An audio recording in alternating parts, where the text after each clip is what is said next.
Hello everyone, welcome back to my channel Special Accounts Classes by Neeru Yadav. Today's session on the topic of GST. GST means Goods and Service Tax. तो सबसे पहले हम थोड़ा सा GST goods and service tax की history के अंदर जाएंगे। तो GST क्या है? देखिए, हमारे इंडिया के अंदर टू टाइप के टैक्स लगते हैं। First is direct and second is indirect tax. तो डायरेक्ट टैक्स के अंदर आता है हमारा ये इनकम टैक्स, जिसको डायरेक्टली जो पर्सन रहता है वो डायरेक्ट पे करता है। और इनडायरेक्ट टैक्स क्या होता है? जिसका टैक्स बर्डन अदर पर्सन के ऊपर क्या हो जाता है? शिफ्ट हो जाता है। तो पहले हमारे इंडिया के अंदर इनडायरेक्ट टैक्स के नेम से नंबर ऑफ टैक्सेस लगते थे, जैसे हमारे पास वैट हो गया, सर्विस टैक्स हो गया, या फिर इंटरटेनमेंट टैक्स हो गए। तो गवर्नमेंट ने क्या सोचा कि ये नंबर ऑफ इनडायरेक्ट टैक्सेस हैं, इनको क्या कर लिया जाए, एक जगह कलेक्ट करके एक टैक्स के नेम से हम इसको लागू करते हैं। तो गवर्नमेंट ने अडॉप्ट किया one nation one tax policy. तो जिस टैक्स का नाम दिया गया GST, it means goods and service tax. जो जीएसटी है वो हमारे इंडिया के अंदर फर्स्ट टाइम लागू हुआ था 1 जुलाई 2017 को। अब देखिए, हम एक एग्जांपल के थ्रू करते हैं। मान लीजिए हम एक बिजनेसमैन हैं, ठीक है, हम अपने प्रोडक्ट को सेल करते हैं।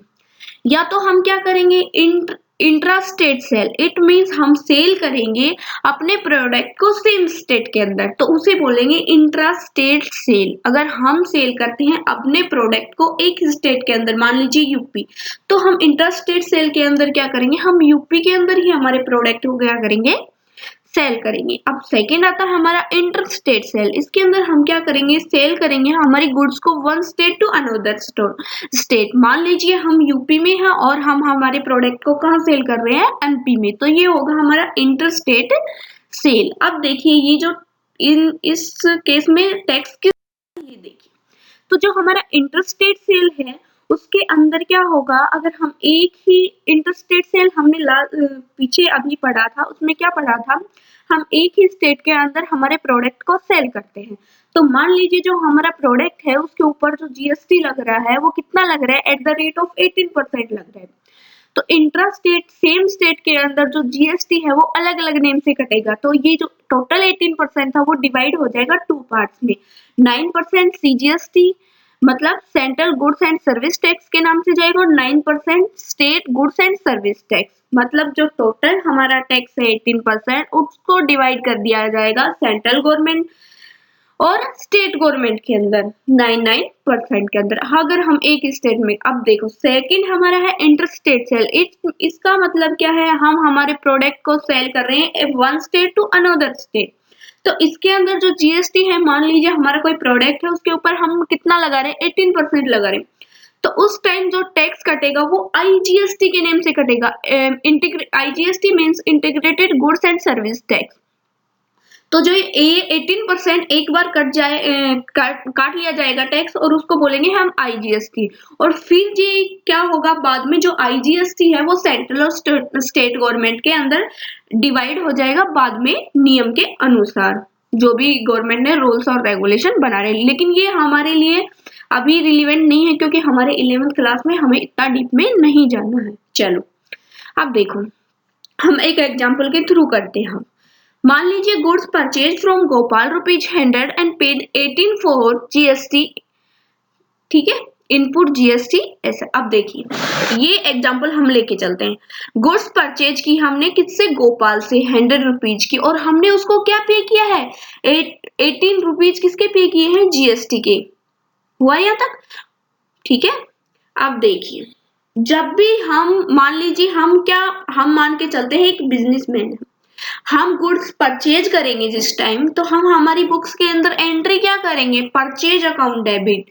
किससे, कितने का परचेज किया हमने, ₹100 का। और जब हम जीएसटी पे करेंगे तो उस टाइम हम परचेज के नीचे उसको लगा देंगे इनपुट जीएसटी के नेम से। तो जीएसटी के कितने पे किए हमने, ₹18। इस इनपुट जीएसटी को हम क्या मानते हुए चलेंगे कि ये जब हम फ्यूचर में सेल करेंगे तो ये हमें मिल जाएगा।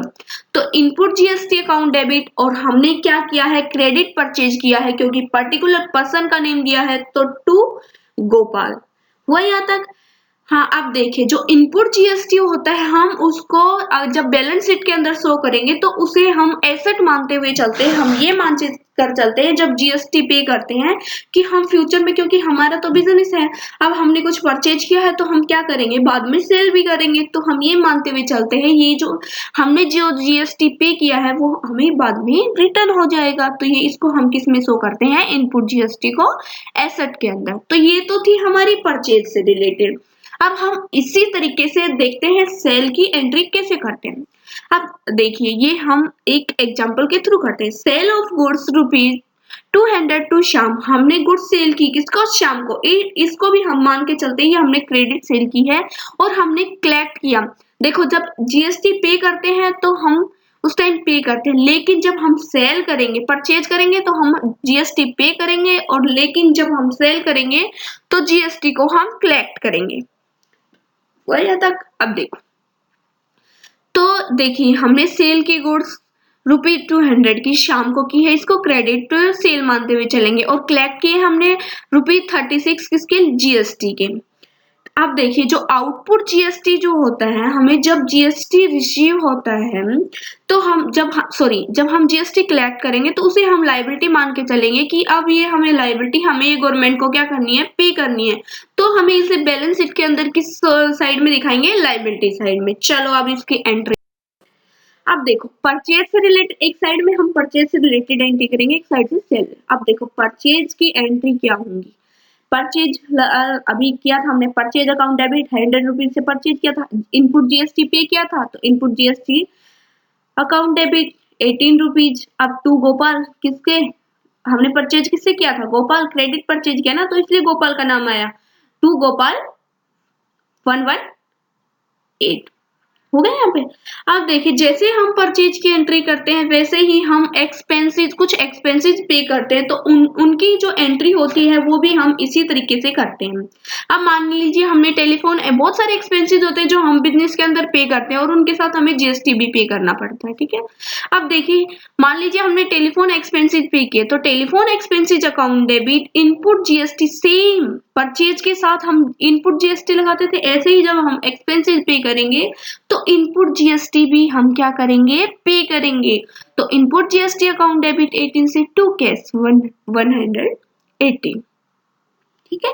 आप देखिए हमने परचेज से कर ली, जब कोई एक्सपेंसेस पे किए तो उसे। आप देखिए जो देखो यहाँ पे कुछ एग्जाम्पशंस भी हैं, जैसे कुछ एक्सपेंसेस ऐसे हैं जिनके ऊपर हमें जीएसटी पे नहीं हो, जैसे सैलरी और वेजेज हो गया, ठीक है। ऐसे बहुत सारे रहते हैं, जैसे वाटर हो गया, इलेक्ट्रिसिटी हो गया, तो इन पे हमें जीएसटी पे नहीं करना पड़ता। जैसे बहुत सारे हैं एजुकेशन एक्सपेंसेस हो गए, तो उनके ऊपर हमें जीएसटी पे नहीं करना पड़ता, ठीक है।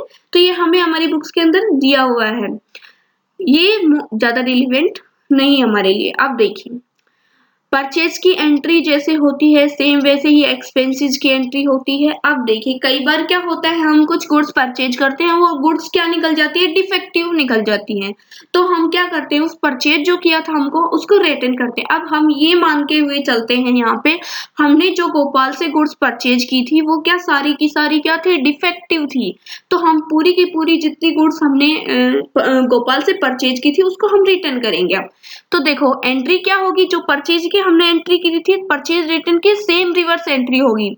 अब देखो Gopal account debit to purchase returns account to input GST, जैसे हमने इनपुट जीएसटी के नाम से उसको डेबिट किया था, तो अब हम जब रिवर्स एंट्री करेंगे तो टू इनपुट जीएसटी के नाम से जो परचेज रिटर्न की एंट्री होती है वो रिवर्स होती है परचेज की एंट्री। तो देख लीजिए ये परचेज की एंट्री थी और ये रिवर्स है हमारी।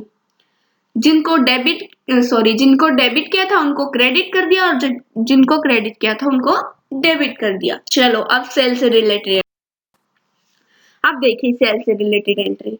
सेल जब भी हम करते हैं तो ये चीज हमें ध्यान रखते हुए चलनी है, जब भी हम सेल करेंगे तो जो जीएसटी जो होता है उसको हम कलेक्ट करते हैं, ठीक है। तो देखिए हमने किसको सेल किया था, श्याम को, तो श्याम अकाउंट डेबिट टोटल जितनी अमाउंट थी to sales account 200 to output GST, जो जीएसटी हमने कलेक्ट किया था 36, ठीक है। आप देखो जैसे सेल की एंट्री होती है सेम ऐसे कैसे इनकम, अगर कोई हमें इनकम रिसीव होती है तो उसकी एंट्री भी सेम होती है। मान लीजिए हमें कमीशन रिसीव हुआ तो हमारी बुक्स के अंदर हम उसकी एंट्री क्या करेंगे, तो केस अकाउंट डेबिट, जितना हमें अमाउंट टोटल रिसीव हुआ तो 236 हमें रिसीव हुआ, टू कमीशन अकाउंट 200 हमने किसी के रिसीव है कमीशन के, और हमने उस कमीशन के ऊपर आउटपुट जीएसटी भी कलेक्ट किया है तो हम उसे लेके चल लेंगे टू आउटपुट जीएसटी। ये जो आउटपुट जीएसटी होता है उसको हम लायबिलिटी मान के चलते हैं, सॉरी बैलेंस शीट के अंदर लायबिलिटी साइड में शो करते चलते हैं, ये मान के चलते हैं कि ये लायबिलिटी हमें फ्यूचर में क्या करनी है, पे करनी है। अब हमने सेल से रिलेटेड एंट्री कर ली और इनकम और सेम होती है। अब देखिए जैसे हमने सेल की एंट्री की थी वैसे ही सेल रिटर्न, कई बार क्या होता है कुछ हमने सेल किया और क्या होता है हमारे पास सेल रिटर्न वापस आ जाता है बेचा हुआ माल, तो उस टाइम हम हमारी बुक्स के अंदर क्या करेंगे, sales return account debit output GST account debit to Shyam जिस व्यक्ति से हमें रिसीव हुआ हो। तो ये हमारी सेल से रिलेटेड सेल रिटर्न एंट्री होती है। सेम ये क्या होती है, सेल की रिवर्स एंट्री होती है सेल्स रिटर्न की।